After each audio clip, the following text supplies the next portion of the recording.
Gene विनिमय और सहलग्नता एक दूसरे के दुश्मन है ना, कि जहां पर सहलग्नता होगी वहां पर जीन विनिमय नहीं हो सकता है। और जीन विनिमय बोलेगा कि जहां पे मैं जाऊंगा वहां पे सहलग्नता नहीं रह सकती है। नहीं रह सकती मतलब जेंडर नहीं है, ऐसे नहीं कि तुम नहीं रह सकती मैं रह सकता हूं, वो नहीं। क्लियर? तो ऐसी दुश्मनी जीवन में पालना नहीं है। वो आएगी मैं नहीं जाऊंगा, या मैं जाऊंगा तो वो नहीं आने, उसको नहीं आने देंगे, ऐसा।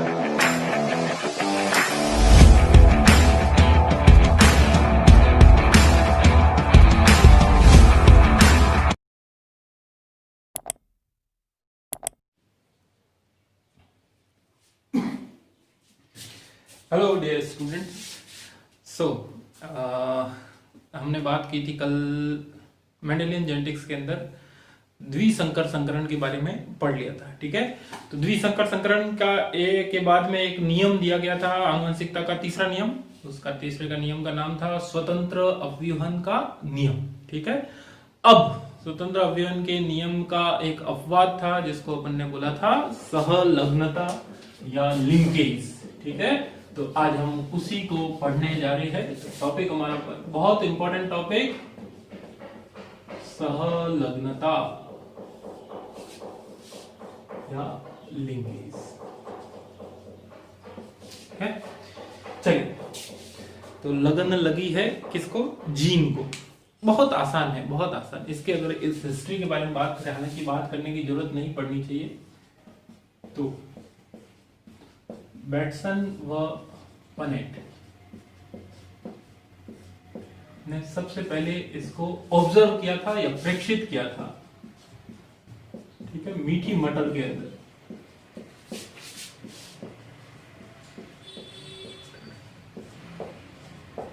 ठीक है, मीठी मटर में सबसे पहले इसका प्रेक्षण। मीठी मटर कैसी होती है सर? मीठी लगती है। मीठी मटर कैसी होती है? थोड़ी सी अलग होगी जो नॉर्मल मटर, जैसी भी हो, पर हमको ध्यान में रखना है कि मेंडल ने अपने एक्सपेरिमेंट किए थे गार्डन पी पे, उद्यान मटर पे, जबकि यहां बात हो रही है मीठी मटर के। ठीक है, मीठी मटर का नाम होता है लेथाइरस ओडोरेटस। लेथाइरस ओडोरेटस।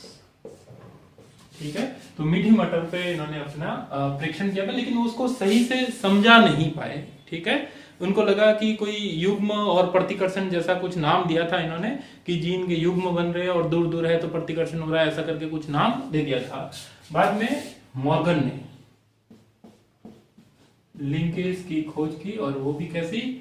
लिंग सहलग्न, लिंग सहलग्नता की खोज। और ऑब्वियसली मॉर्गन ने अपना काम किया है तो किसके ऊपर किया होगा? ड्रोसोफिला के ऊपर। अभी अपन एक एक्सपेरिमेंट भी देखेंगे मॉर्गन ने किस तरीके से इसको स्टडी किया था, तो ड्रोसोफिला पर प्रयोग की थी। ठीक है, अब इतना ये चीजें याद रखना कंपटीशन में। आज हालांकि साइंटिस्ट के नाम नहीं पूछते अब के कंपटीशन के अंदर, पर फिर भी तुम ध्यान में रखना कि क्या है और किसने इसके ऊपर काम किया। अब आगे चलते हैं अपन कि आखिर सहलग्नता होती क्या है।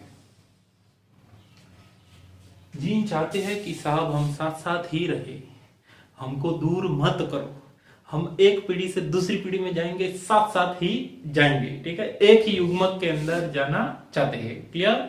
क्या मतलब हुआ इस बात का? सपोज करो दो जीन हैं, ये गुणसूत्रों का एक जोड़ा है। ठीक है, ध्यान से सुनना, आज की क्लास बहुत इंपॉर्टेंट है क्योंकि इसमें कॉम्प्लेक्स, इसमें मस्ती मजाक होना हो लेकिन कंसेप्ट जरूर है। ठीक है, चलिए। वे मत बोलना कि आ रहा है सर हम तो मस्ती मजाक के लिए ही तो आए थे। तो मस्ती मजाक के लिए आए थे, रोज आते हो, आज के दिन पढ़ाई कर लो। क्लियर? चलिए, दो जीन है ए और बी जीन, जो इन गुणसूत्रों पर उपस्थित है। ठीक है, तो ऑब्वियसली इनके सामने इनके एलील उपस्थित होंगे।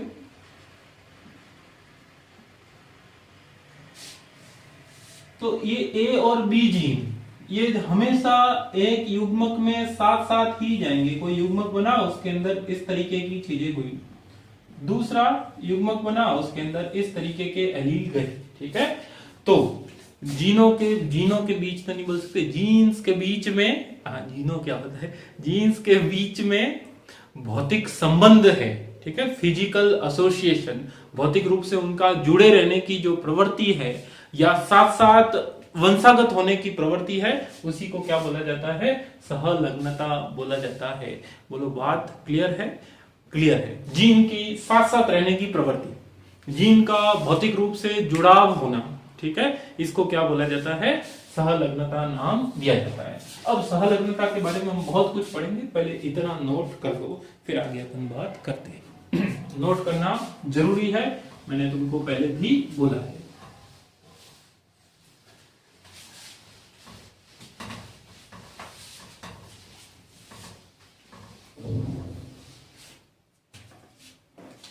अब देखो सहलग्नता के बारे में कुछ बात करते हैं। पहला, जीन का भौतिक रूप से जुड़ा, या फिर अपन क्या बोलेंगे, साथ साथ वंशागत होने की प्रवृत्ति। आसान, ये परिभाषा याद रख लेना, परीक्षा में आए सहलग्नता को परिभाषित करो तो जीन की भौतिक रूप से जुड़ाव को सहलग्नता कहते हैं, जीनों के साथ साथ वंशागत होने की प्रवृत्ति को सहलग्नता कहते हैं। क्लियर? चलिए, जनरली सहलग्नता तभी देखी जाती है जब, जनरली सहलग्नता तभी देखी जाती है जब गुणसूत्र के ऊपर जीन पास पास उपस्थित हो। गुणसूत्र के ऊपर जीन क्या हो, पास पास उपस्थित हो।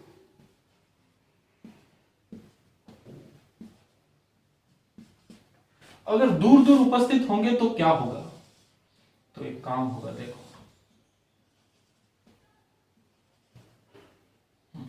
थोड़ा सा दूर ले जाते हो इधर,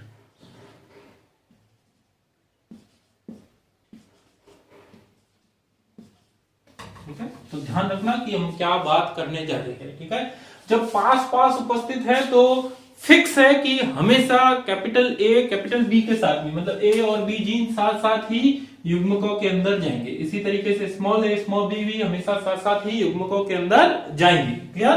तो इस कंडीशन के अंदर केवल दो ही संभावना बनेगी, A B and A B, यही तो बन सकता है। और कोई नए बन सकते हैं कॉम्बिनेशन? नहीं। इसको नाम दिया जाता है पूर्ण सहलग्नता। क्या नाम दिया जाता है? पूर्ण सहलग्नता। पूर्ण सहलग्नता में केवल जैसे पैतृकों के अंदर थे वैसे के वैसे संतति के अंदर भी संयोजन आते हैं, कोई नए संयोजन नहीं आते हैं। नए संयोजन नहीं आने का क्या मतलब, पहले इस बात को नोट कर लो इधर कि केवल पैतृक संयोजन बनते हैं। क्या बनते हैं? केवल पैतृक संयोजन। ठीक है, 100% पेरेंट जैसा बनेगा। यहां पे देखो, यहां पे अगर सहलग्नता होती है तो इस तरीके की संभावना आती है, एक युग्मक के अंदर ये आ जाएगा, एक युग्मक के अंदर ये आ जाएगा, यही है। लेकिन एक परिघटना और होती है जिसको बोला जाता है क्रॉस ओवर या जीन विनिमय। क्या बोला जाता है? क्रॉस ओवर या जीन विनिमय। क्या होता है उसके अंदर? उसके अंदर गुणसूत्र, एक गुणसूत्र का कोई भाग टूटकर दूसरे गुणसूत्र पे चला जाता है और दूसरे गुणसूत्र का कोई भाग टूटकर इसके ऊपर आ जाता है। मैं तुमको इसको और अच्छे से समझाता हूं। अगर सपोज करो यहां से ये वाला पार्ट टूट जाए, ये वाला नीचे वाला, ये पार्ट टूट के उस गुणसूत्र पे चला जाए, क्लियर? और इस गुणसूत्र का ये वाला पार्ट टूटकर या कोई भी एक पार्ट टूटकर है वो इधर आ जाए,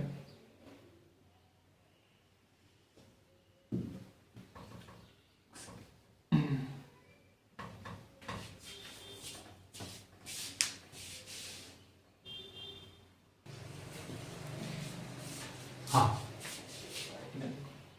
कि एक परिघटना होती है जिसको बोला जाता है जीन विनिमय। क्या बोलेंगे? जीन विनिमय। उसके अंदर क्या होगा, इस गुणसूत्र का कोई भाग टूटकर है वो इस गुणसूत्र के साथ जुड़ गया और इस गुणसूत्र का कोई भाग टूटकर इसके ऊपर आ गया। तो तुमको थोड़े टाइम बाद अगर संयोजन देखने को मिले तो कुछ इस तरीके की चीजें होगी। ध्यान से समझ लेना, ये टॉपिक बहुत आसान है, बस इसमें थोड़ी सी भाषा की दिक्कत होती है, समझ में नहीं आता कि क्या बात चल रही है। ठीक है, बाकी सब आसान है कि किस लेवल की बात हो रही। अब देखो, ये वाला भाग तो इसी के पास रहा तो जीन क्या रहा, ये वाला भाग इसके पास ही रहा तो जीन क्या रहा। पर यहां पे देखो, यहां पे ये वाला भाग टूटकर इधर आ गया, ये वाला भाग टूटकर उधर चला गया है, तो इधर आ गया स्मॉल बी, उधर आ गया कैपिटल बी। सही है। अब संयोजन बना के देखो, एक युग्मक के अंदर क्या जाएगा, ए और स्मॉल बी, दूसरे युग्मक के अंदर क्या जाएगा, स्मॉल ए और कैपिटल बी। क्लियर। तो इस तरीके की घटना जिसमें गुणसूत्र भले ही एक ही, सॉरी, जिसमें जीन भले ही एक ही गुणसूत्र पर उपस्थित है, लेकिन उनके बीच में जीन विनिमय के कारण पैतृक संयोजन के साथ साथ नए संयोजन भी आते हैं। ध्यान रखना, पैतृक संयोजन के साथ नए संयोजन भी आते हैं। लेकिन ऑब्वियसली कौन ज्यादा होगा, पैतृक संयोजन ज्यादा होंगे। कितने, 50% से अधिक तो यही हो जाएंगे, और बाकी के 50% से कम क्या होंगे, नए संयोजन, जिसको बोला जाता है पुनर्योजित या रिकॉम्बिनेंट बोला जाता है।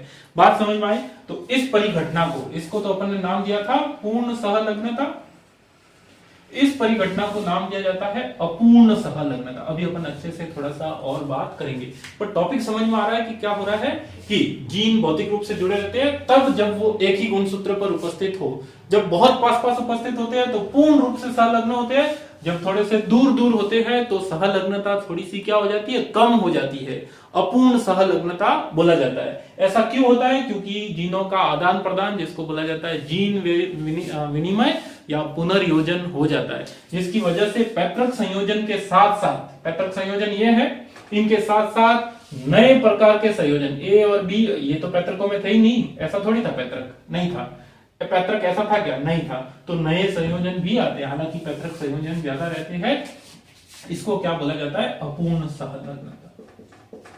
बोलो बात क्लियर है। हाँ जी, बात क्लियर है। तो अब तुमने एक बात देखी होगी कि सहलग्नता जीनों के बीच दूरी के व्युत्क्रमानुपाती होती है। जितनी कम दूरी उतनी ज्यादा सहलग्नता। ऑब्वियसली इनके बीच में दूरी कम है तो सहलग्नता पूरी है, इनके बीच में दूरी ज्यादा है तो सहलग्नता भी ज्यादा है। क्लियर। दूसरी बात, जीन विनिमय और सहलग्नता एक दूसरे के दुश्मन है ना, कि जहां पर सहलग्नता होगी वहां पर जीन विनिमय नहीं हो सकता है, और जीन विनिमय बोलेगा कि जहां पे मैं जाऊंगा वहां पे सहलग्नता नहीं रह सकती है। नहीं रह सकती मतलब जेंडर नहीं है, ऐसे नहीं कि तुम नहीं रह सकती मैं रह सकता हूं, वो नहीं। क्लियर। तो ऐसी दुश्मनी जीवन में पालना नहीं है, वो आएगी मैं नहीं जाऊंगा, या मैं जाऊंगा तो वो नहीं आने, उसको नहीं आने देंगे, ऐसा नहीं। क्लियर। चलिए, तो बात समझ में आ रही है कुल मिला के कि अगर जीन विनिमय होगा तो सहलग्नता कम हो जाएगी। ठीक है, एक दूसरे के विपरीत है। तो वो कारक जो जीन विनिमय को प्रभावित करते हैं वो सभी कारक सहलग्नता को भी प्रभावित करेंगे। बोलो क्लियर। Yes sir. तो लास्ट में अपन कुछ बात लिखेंगे सहलग्न जीनों की विशेषताएं, या अभी लिख लेते हैं पहले, बाद में तुम देख लेना। ये सब नोट करने की जरूरत नहीं है, मैं अभी तुमको वापस से लिखवाऊंगा। ठीक है, चलिए।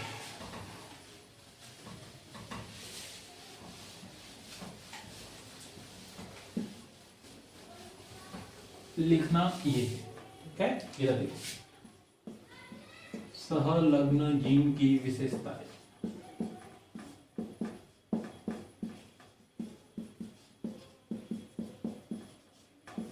और इसी को थ्योरी ऑफ लिंकेज बोला जाता है, सहलग्नता का सिद्धांत। ठीक है, जो किसने दिया था, मॉर्गन ने दिया था सहलग्नता सिद्धांत। अब देखो इधर, पहली बात, सहलग्न जीन गुणसूत्र पर पास पास उपस्थित होते हैं। सही बात।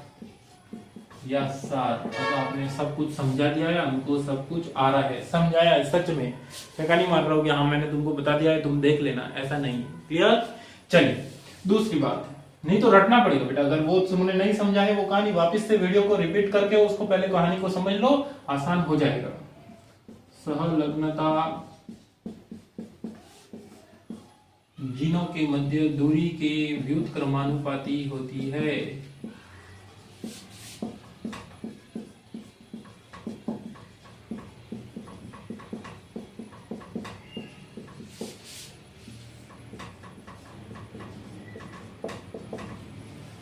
तीसरी बात, जीन विनिमय को प्रभावित करने वाले कारक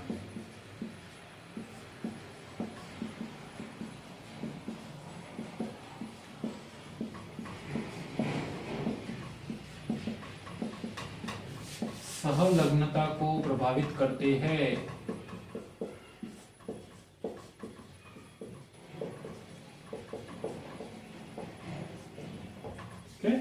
चलिए,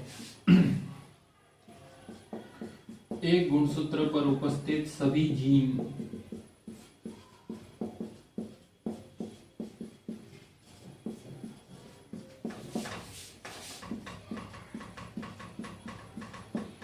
सहलग्नता समूह बनाते हैं।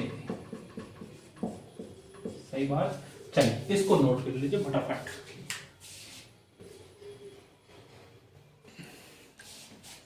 लिख दिया है? ठीक है, हटा देते हैं।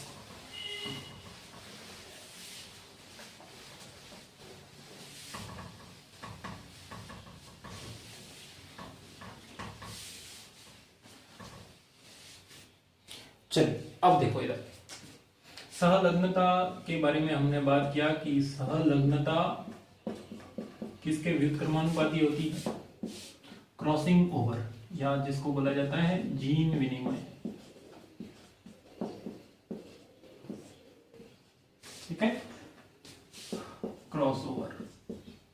ये पूरी एक घटना होती है जो तुमने शायद पढ़ी होगी 11th क्लास में, जब मियोसिस पढ़ा होगा तब। पढ़ा है तो अच्छी बात है, नहीं पढ़ा है तो कोई बात नहीं पढ़ा है तो क्या कर सकते हैं। ठीक है, जिसने नहीं पढ़ाया, इनफैक्ट पढ़ाया होगा तो तुमने नहीं पढ़ा होगा। ठीक है, हाँ, जीन विनिमय या क्रॉसओवर। दूसरा बात, फिर अपन ने बोला था कि जो जो जीन विनिमय को प्रभावित करेंगे वही कारक सब सहलग्नता को भी प्रभावित करेंगे। तो जीन विनिमय ज्यादा कब होता है? जब दूरी ज्यादा होती है। जीन विनिमय ज्यादा कब होता है? जब ताप बढ़ता है। जीन विनिमय ज्यादा क्या होता है? एक्सरे की वजह से भी बढ़ जाता है वो। ठीक है, फिर जीन विनिमय कम कब होता है? जब आयु बढ़ती है। आयु बढ़ती है। जीन विनिमय और कब किस में होता है? मेल्स में कम होता है। ड्रोसोफिला के अंदर, मेल ड्रोसोफिला के अंदर पूरी तरीके से एब्सेंट रहता है।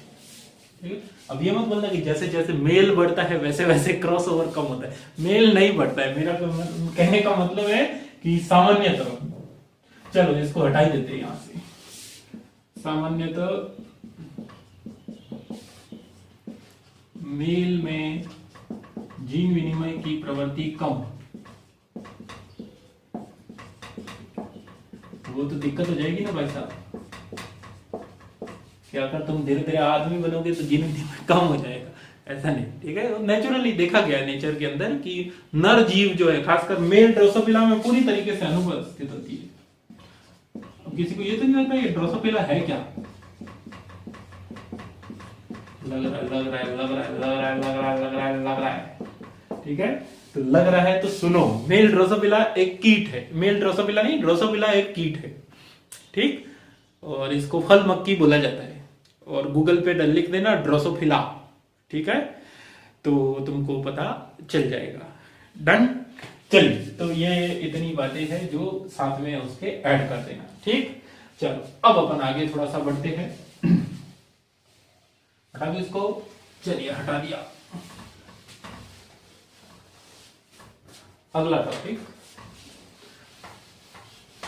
सहलग्नता के प्रकार।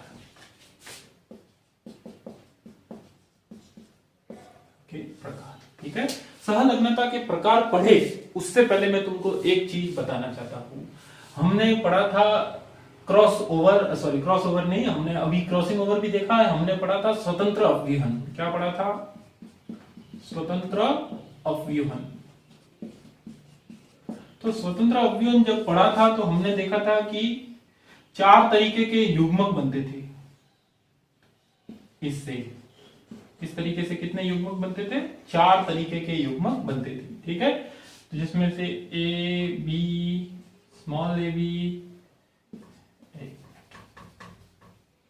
Capital A, small A, capital B, small A, small, ठीक है। इसमें से ये दोनों जो थे वो क्या थे? नए संयोजन या पुनर्संयोजन, जबकि ये दोनों जो थे वो कौन से थे? पैतृक संयोजन, ठीक है। तो पुनः संयोजन, पैतृक संयोजन कितने, कौन ज्यादा है, उसके लिए क्या निकाला जाता है? पुनर्योजन आवृत्ति। क्या निकाला जाता है? पुनर्योजन आवृत्ति। पुनर्योजन आवृत्ति बराबर पुनर्योजित अपॉन कुल जी इंटू 100, क्लियर। तो जो हमारा स्वतंत्र अवयन हो रहा था, जिसके अंदर अपन ने बोला था डाई हाइब्रिड क्रॉस या द्विसंकर संकरण के अंदर, तो कितने थे? 2 तो पुनर्योजित थे और 4 टोटल है, उसमें से कितना परसेंट आ जाएगा?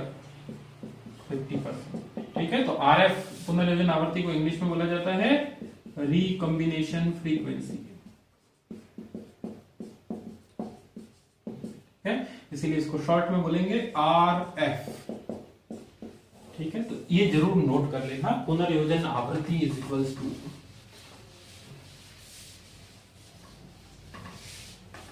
पुनर्योजित अपॉन कुल जीव इंटू 100, ठीक है। और ऐसा कब होता है? जब स्वतंत्र अवयन होता है तब। अब आगे देखो सहलग्नता के प्रकार। सहलग्नता के 2 प्रकार, पूर्ण सहलग्नता और अपूर्ण सहलग्नता।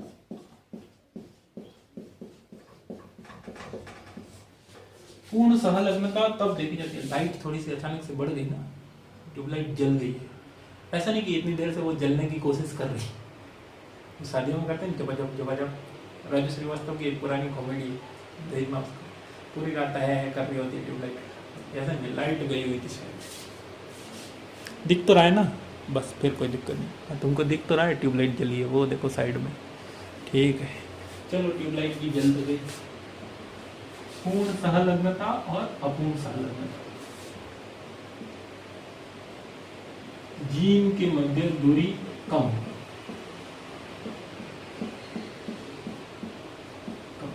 ठीक है। अपूर्ण सहलग्नता, जीन दूर दूर स्थित हो। मैंने बोला था कि मैं वापस लिखवाऊंगा इसको, ये लिख लेना, जीन दूर दूर स्थित हो। दूसरी बात, केवल पैतृक संयोजन,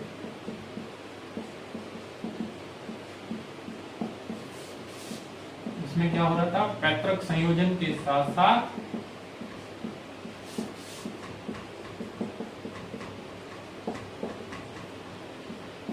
नए या पुनर्योजित भी उपस्थित, रिकॉम्बिनेंट बोला जाता है, वो भी उपस्थित होते हैं, या तो आरएफ कितनी होगी यहाँ पे? रिकॉम्बिनेशन फ्रीक्वेंसी बताओ। रिकॉम्बिनेशन फ्रीक्वेंसी 0%, क्योंकि नया संयोजन आया ही नहीं था। फॉर्मूले में रख के देखो 0/4 0%, क्लियर। आरएफ यहाँ पे कितनी? 0 से ज्यादा, 50 से कम, क्योंकि सहलग्नता नहीं होती है तो स्वतंत्र अवयन होता है। उस केस में अभी अपन ने देखा था कितनी होती है? 50%। तो अधिकतम आरएफ कितनी हो सकती है? 50% हो सकती है, हमेशा ध्यान रखना। अधिकतम आरएफ कितनी होती है? 50% हो सकती है, क्लियर। चलिए अब आगे देखो। तो यहां पर आरएफ कितनी होगी? 0 से 50% के बीच। 50% भी नहीं, ठीक है, ध्यान रखना। ऐसा नहीं कि 50% होगी, 50% होगी तो क्या होगा? यहाँ पे लिख सकते, अगर आरएफ 50% है तो स्वतंत्र अव्यूहन माना जाता है। क्या बोला जाता है? स्वतंत्र अव्यूहन होता है। बात सही हो गई, ठीक। चलिए अब किसी भी सवाल के अंदर कोई क्वेश्चन पूछ ले कि भाई सहलग्नता कौन सी है, पूर्ण संलग्नता, अपूर्ण संलग्नता है, स्वतंत्र अवयव कैसे बताओगे? अगर RF 0% आ रही है तो पूर्ण संलग्नता, 0 से 50 के बीच में आ रही है तो अपूर्ण संलग्नता, और 50% आ रही है एग्जैक्ट तो क्या हो जाएगा? स्वतंत्र अवयूहन होता है। बात क्लियर होनी चाहिए, इसको नोट कर लो, ये बहुत इंपॉर्टेंट है, बोर्ड के अंदर ये सवाल आ सकता है। कंपटीशन में RF से संबंधित सवाल पूछे जाएंगे जो कि अगले लेक्चर में आएगा और इसके अंदर यहाँ पे बात होगी। ठीक, चलिए आगे बढ़ते हैं।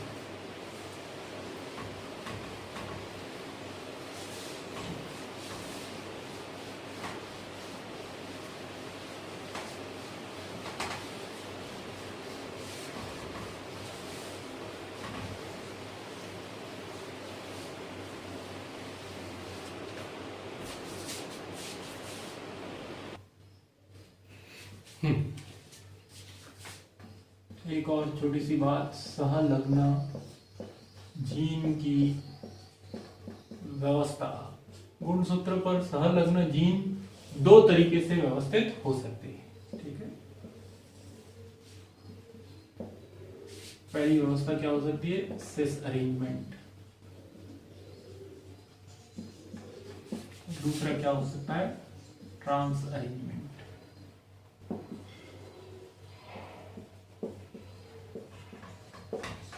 सिस क्या है और ट्रांस क्या है?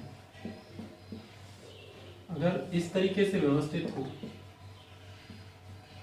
जिसमें दोनों प्रभावी एक गुणसूत्र पर, प्रभावी एलील एक गुणसूत्र पे और दोनों ही अप्रभावी एलील दूसरे गुणसूत्र पे, दूसरे प्रकार की व्यवस्था जिसमें एक प्रभावी और एक अप्रभावी एक गुणसूत्र के ऊपर और एक अप्रभावी और दूसरा प्रभावी दूसरे गुणसूत्र के ऊपर। ठीक है, तो ये कैसा होता है? ओरिजिनल।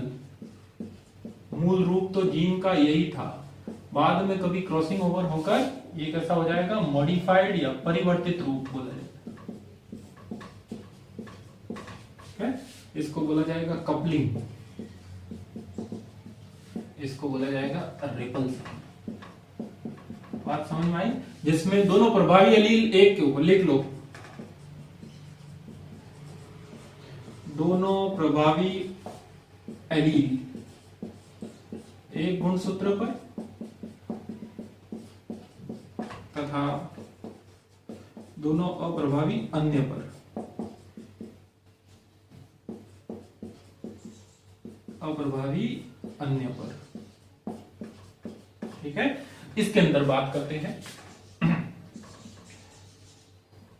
एक प्रभावी व एक अप्रभावी दोनों गुणसूत्र पर एलील, क्या प्रभावी और क्या अप्रभावी एलील दोनों गुणसूत्र पर उपस्थित।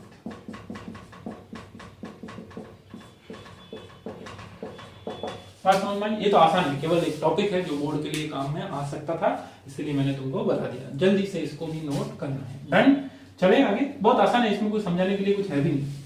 क्वेश्चन जरूर बन सकते हैं कि प्रभावी व्यवस्था कौन सी है, अप्रभावी व्यवस्था कौन सी है, ऐसा क्यों है, कौन मूल रूप है, कौन परिवर्तित रूप है। कंपटीशन के क्वेश्चन बनेंगे बोर्ड के अंदर, सिंपल सा पूछ सकता है सिस और ट्रांस व्यवस्था को समझाओ, हालांकि आज तक नहीं पूछा है, RBSE पूछ सकता है। आगे चलते हैं, अब इंपॉर्टेंट बात स्टार्ट होती है। अब हमने बात की थी ड्रोसोफिला में किसने प्रयोग किए थे? ठीक है, मॉर्गन का प्रयोग।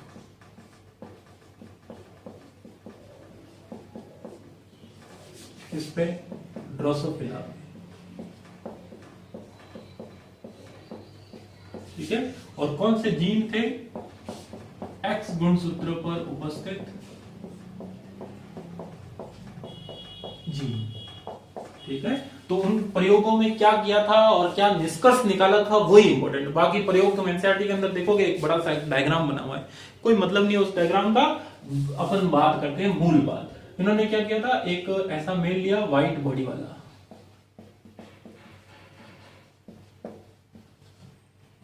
नहीं येलो बॉडी और व्हाइट आई। ठीक है, दो कोई लक्षण लिए, जीन दो कोई भी, और उसका क्रॉस करवाया एक ब्राउन बॉडी जो नेचुरल होती है और रेड आई वाले के साथ। ठीक है, इनका क्रॉस करवाया, एक तो ये क्रॉस करवाया था। इनका जब क्रॉस करवाया तब इनके पास में आई F1 जनरेशन।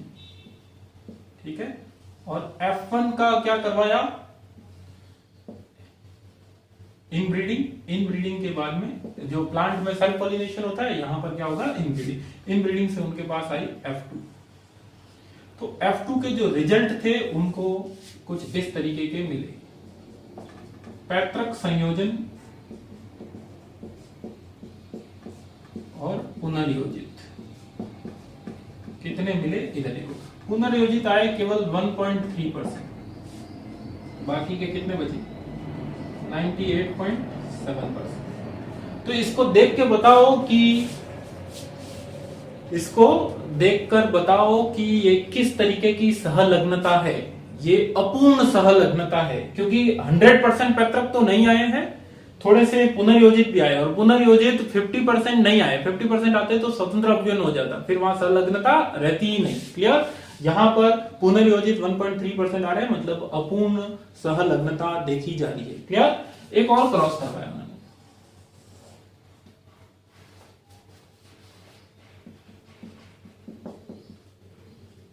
व्हाइट आई और मिनिएचर विंग।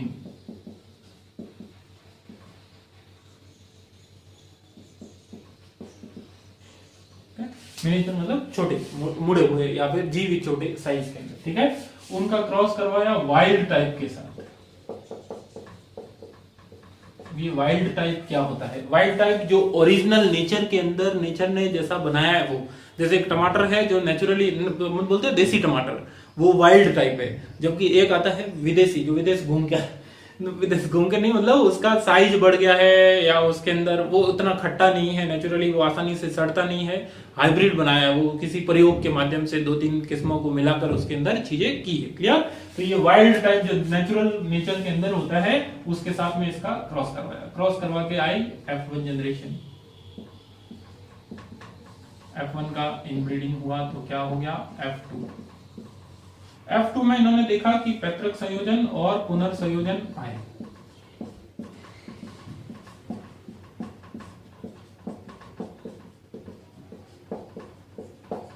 तो पुनर्संयोजित जो थे वो यहाँ पे 37.2% आए। ठीक है, पीछे कितना बचा, 62.8%। फटाफट कैलकुलेट कर दिया मैंने, सब रटा हुआ नहीं है, मां कसम नहीं रटा हुआ। ठीक है, पैतृक संयोजन और पुनर्संयोजन आए। क्लियर, अब इसको देखकर बताओ, इन दोनों रिजल्ट को देखकर बताइए कि दोनों में से सहलग्नता ज्यादा किस में है, कौन से जीनों में, बॉडी और आंख कलर के जीन में, या आंख के कलर और विंग की साइज के अंदर ज्यादा सहलग्नता है। नए संयोजन जहां पर ज्यादा आ रहे हैं, या पैतृक संयोजन जहां पे ज्यादा आ रहे हैं, वहां पे ज्यादा सहलग्नता है। जबकि जहां पर नए संयोजन ज्यादा आ रहे हैं, वहां पे सहलग्नता कम है। पुनर्संयोजन हो रहा है, जीन विनिमय होता है तभी तो पुनर्संयोजन होता है। क्लियर, तो इनके अंदर पैतृक संयोजन ज्यादा है, 100% आते हैं तो पूर्ण सहलग्नता होती है। तो यहां क्या बोलेंगे, सहलग्नता अधिक,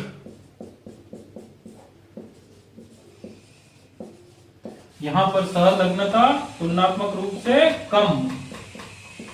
कम सहलग्न जीन। ये टाइटली एसोसिएटेड है, ये थोड़े से कम टाइटली या लूजली एसोसिएटेड होते हैं। तो इन प्रयोगों का निष्कर्ष निकला कि वो एक्स गुणसूत्र पर उपस्थित जीन, ये भी एक्स गुणसूत्र पर है, ये भी एक्स गुणसूत्र पर, फिर भी कुछ जीन या एक ही गुणसूत्र पर उपस्थित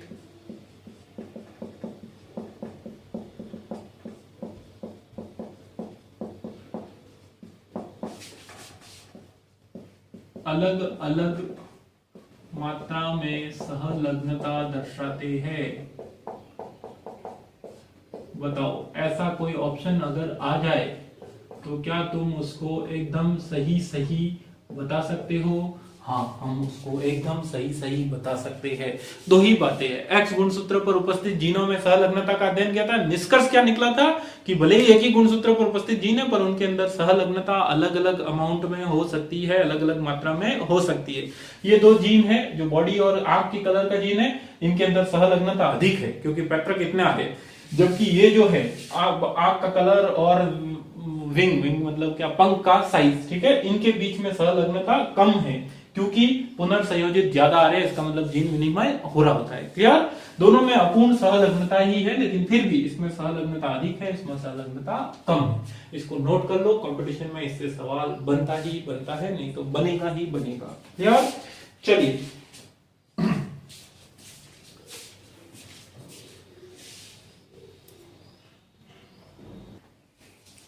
हटा देते हैं इसको भी।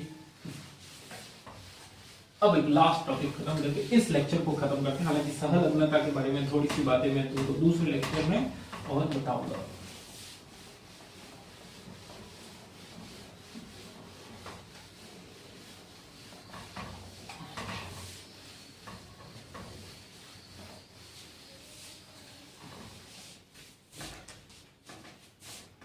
सहलग्न समूह,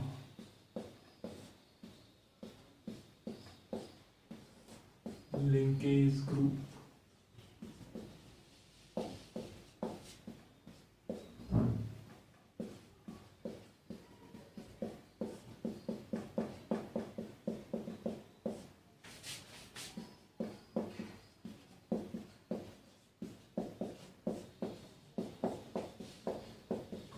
मैंने तुमको पहले बताया हुआ है कि एक गुणसूत्र पर जैसे जीन, मान लो ये कौन सा गुणसूत्र जोड़ा ले ले, तुम ही बोल दो, आवाज आई मेरे को सातवां लेना है, ठीक है, तेरा मेरा 7 है, तो सातवां गुण जोड़ी है, इस सातवें जोड़ी के ऊपर जैसे गुण जीन इस गुणसूत्र पे, ऐसे कैसे जीन इस गुणसूत्र पर भी है, मतलब कोई फर्क नहीं है।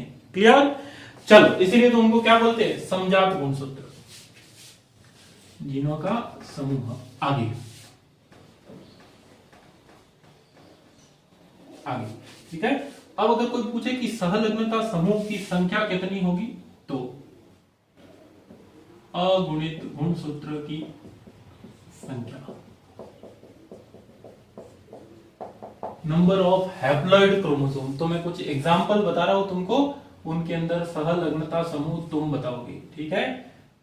गुणसूत्र या उन जीवों के अंदर 2n कितना और n कितना,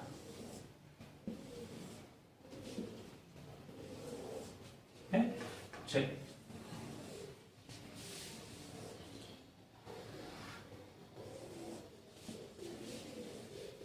पहला ड्रोसोफिला,